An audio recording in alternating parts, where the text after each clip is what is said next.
Kuala Lumpur's emergency services face the most daunting rescue operation in the city's history. December the 11th, 1993. In Kuala Lumpur's Ampang district, Highland Towers Block 1 collapses. An unknown number of residents, thousands of tons of steel and reinforced concrete look as if they had been flattened by the swipe of a vengeful giant's hand.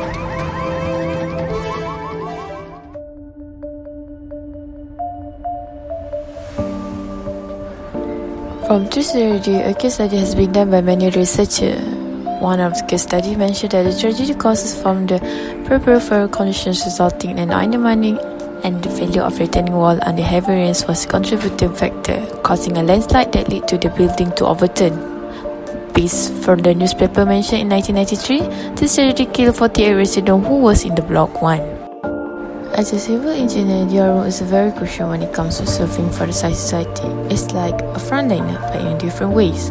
Firstly, the role of civil engineer, they supposedly be more responsible and reliable with the construct and consider site investigation thoroughly, and also managing a project to completion. So civil engineering is highly trained professional in the field. From the Public Works Department has already arrived on site to find answers. My first question that came to my mind was, how did the building which stood over the last 10-12 years could have failed now? The rescue operation will destroy vital clues, so Dr. Azbi must work fast. We need to have some kind of photographic evidence, because in the search and rescue, when you try to move things from the rubble, you probably destroy some evidence. Dr. Azbi makes an alarming discovery. He can hear water flowing down the slope. Next, civil engineers also involved in administrative work, which they have to work with various workers. So, teamwork and communication is also important.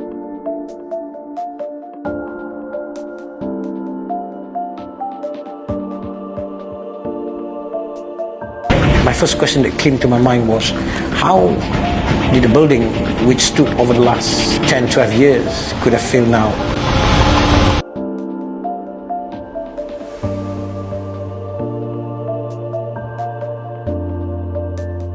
The objective highlighting of ethics of civil engineer are from micro-ethics. First one is the personal ethics. There are two types of personal ethics: technical ethics and ethical responsibility.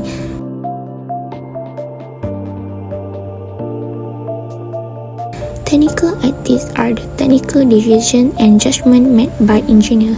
Dr. Azbi acted quickly to conduct a preliminary investigation by taking pictures of the Block 1 Highland Tower area as evidence to find out and consider the cause of incident.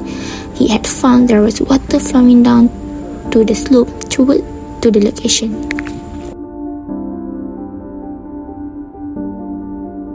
Ethical responsibility, serving and protecting the public. Dr. Azbi took immediate action to block the flow of water from the hillside to reach the ruin of the Highland Tower to prevent the further landslide. Dr. Azbi stated that they had to do all the necessary public work to ensure the security at that time was under control over the search and rescue to prevent another collapse.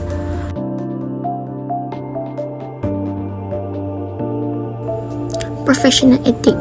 Professional relationship between ethics and other individuals which are supporting responsible professional.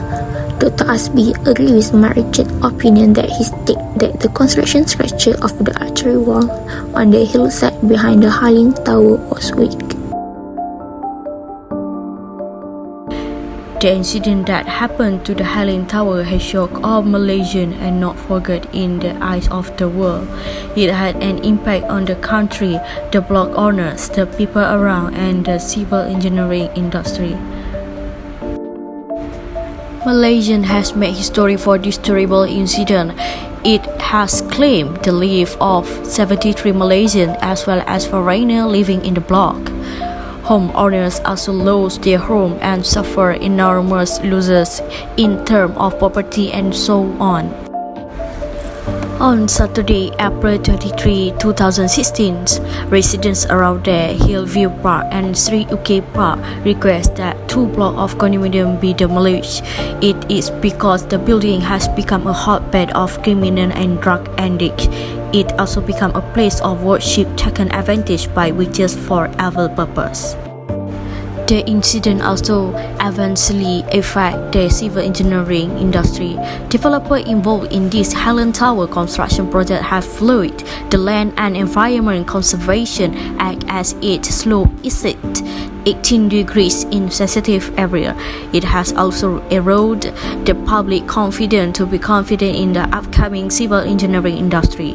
Surely, people also do not want to live in condominium like that anymore. This effect will also give a bad impression to overseas engineers for failing to build safe homes for occupants. However, the good thing in this incident is that Malaysians together help and rescue all the victims at the scenes. Hope such horrible incidents do not happen again in the future.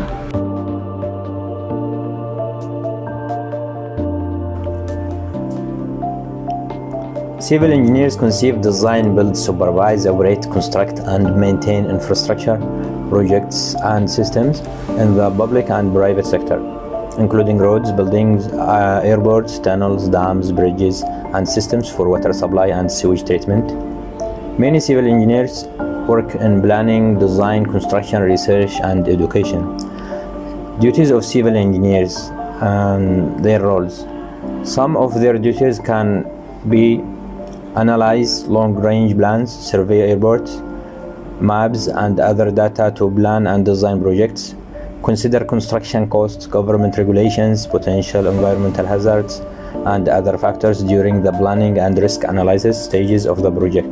The field of civil engineering has contributed immensely towards changing the way the world works. In many ways, the innovation and development over the last few decades have been nothing short of incredible. However, there have also been some tragic and unforgettable engineering catastrophes.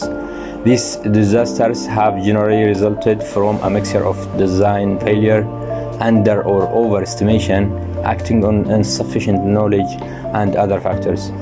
Highland Tower 1993 landslide was a civil engineering project failure that could have been avoided and 48 lives could have been saved.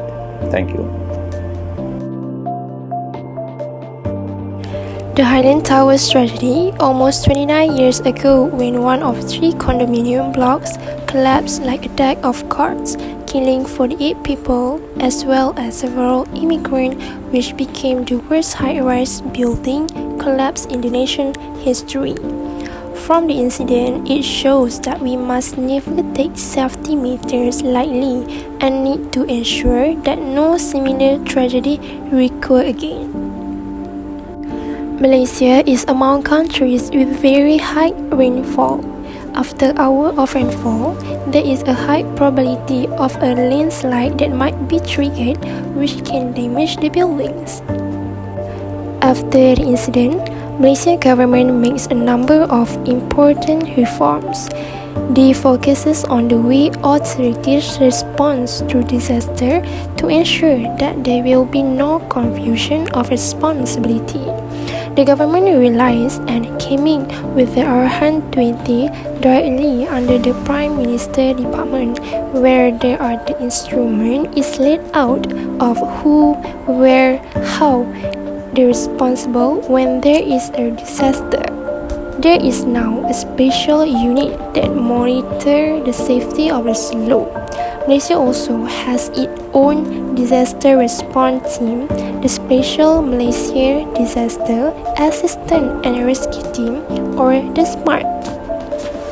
The SMART team is formulated and formed in line similar to a DART team or the Japanese team, whereby they combine the fire service, the police and others and combine them together to form a strike.